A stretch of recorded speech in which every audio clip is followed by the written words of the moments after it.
أعوذ بالله من الشيطان الرجيم. بسم الله الرحمن الرحيم.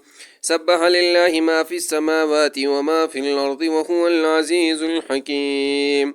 يا أيها الذين آمنوا لم تقولون ما لا تفعلون؟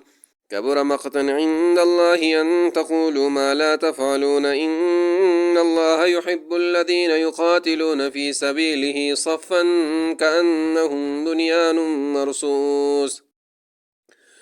وإذ قال موسى لقومه يا قوم لم تؤذونني وقد تعلمون أني رسول الله إليكم فلما زاغوا وزاغ الله قلوبهم والله لا يهدي القوم الفاسقين.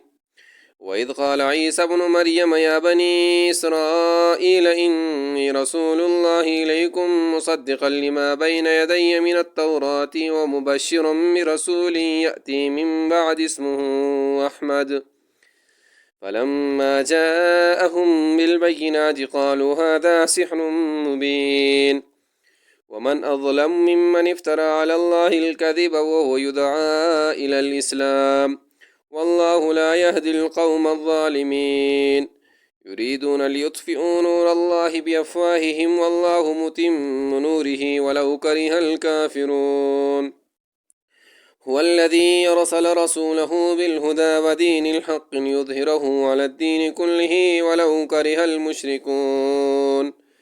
يا أيها الذين آمنوا هل أدلكم على تجارة تنجيكم من عذاب أليم تؤمنون بالله ورسوله وتجاهدون في سبيل الله بأموالكم وأنفسكم ذلكم خير لكم إن كنتم تعلمون.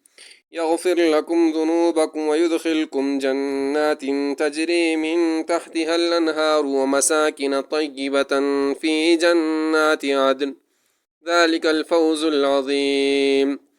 وأخرى تحبونها نصر من الله وفتح قريب وبشر المؤمنين. يا أيها الذين آمنوا كونوا أنصار الله كما قال عيسى ابن مريم للحواريين من أنصاري إلى الله قال الحواريون نحن أنصار الله فآمنت طائفة من بني إسرائيل وكفرت طائفة فأيدنا الذين آمنوا على عدوهم فأصبحوا ظاهرين.